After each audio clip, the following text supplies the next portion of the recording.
जनक सोतावर वासुदेव नवंगो दिल तला सीताराम कहिए ताई विधि रखे नाम ताई विधि रहिए सीताराम सीताराम सीताराम कहिए ताई विधि रखे नाम ताई विधि रहिए मंदस्मित बलदामं हेम शैलावदेहं तरुजवरतुषानं ज्ञानिनामग्रगण्यं सकलगुणनिधानं कानरामामधीशं प्रभृतिप्रेवगतं पापजातं नमामि अंहनुमन्ते रुद्रात्मकाय हुं फट् स्वादशरथाय विद्महे सीतावल्लभाय धीमहि तन्नो रामो प्रचोदयात् उपस्थित सर्वजजमानकर सहित अनुष्ठान पूर्वकं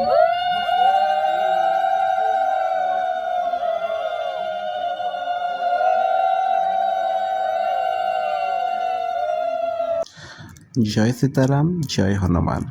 नमस्कार सांगमाने स्वागत आपण को मो यूट्यूब चैनल रे। आज आम जानिबा हनुमान चालीसा 108 थर कहीं पढ़ा जाए और 108 थर हनुमान चालीसा कले आमको कौन लाभ मिले। भिडियोटी को शेष पर्यंत देखु ताहले आपण बुझीपारे 108 हनुमान चालीसार लाभ कौन और यह द्वारा आमको की फल प्राप्ति हम। देखंतु 108 संख्यार महत्व आम हिंदू धर्म रे अन्यतम। आमर 108टी उपनिषद 108टी मालामणि और 108टी शक्ति केन्द्र अच्छी।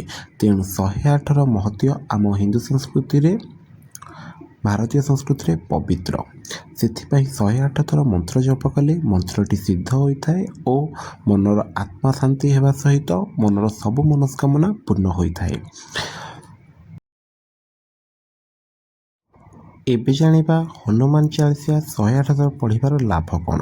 108 थर हनुमान चालीसा पढ़िले मनर भय दूर हुए, मन शांत हुए, नेगेटिव एनर्जी हटे, आत्मबल बढ़े, काम रे सफलता मिले।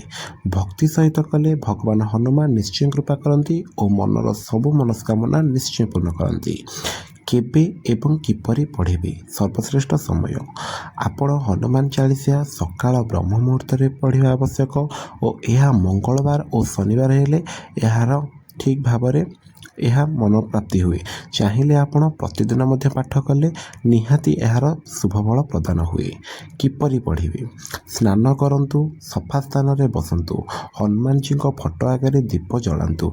दीपटी राशि तेल जलैले अत्यंत शुभदायक होता है। मालारे 108 थर पढ़ंतु, मन को एकाग्र करी पढ़ंतु। कहीं केमिति करा जाए सांग माने 108 थर पढ़ा को धैर्य श्रद्धा भक्ति दरकार। यह आमर मन को शक्तिशाली करे और जीवन को सकारात्मक करे। से लोक 108 थर हनुमान चालीसा जप करती। सांग माने मो आसी पहुँची जाइतिली एही मंगलवार आम मंदिर रे जेउठी आयोजित होइतिला हनुमान चालीसा 108 थर। एथिपाई किछि आवश्यक सामग्री मध्य आवश्यक। जेपरि मंदिर रे कले नियम अनुसार राशि तेलर दीप अखंड भाव में जला जाए एवं एककांती कदली 108टी पानपत्र ता सहित भगवान बेलपत्र माल, तुलसी पत्र माल, गेंडु माल जहाँ भगवान को अर्पण करा जाए। 108 थर निर्भुल भाव कंटिन्यूअसली हनुमान चालीसा पाठ करा जाए। यह मंत्र शेष आरती करा जाए और भगवान पाखे प्रसाद चढ़ा जाए। जदि आपण चाहिए यह मंदिर रे मध्य कराई पारिबे। यह द्वारा भगवान अत्यंत प्रसन्न होइथांती एवं आपण जदि चाहिए यह घरे मध्य करि पारिबे।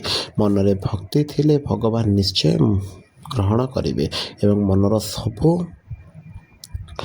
मनस्कामना पूर्ण करेंगे। आपण जानी हनुमान चालीसार महत्व केते अच्छी।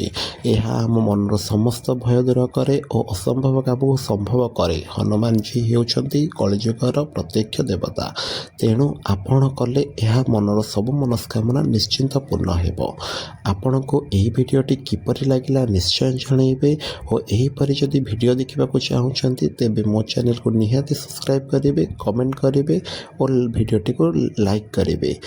रहुछि आज भिडियो एतिकी। जय मंगला, जय सियाराम, जय हनुमान।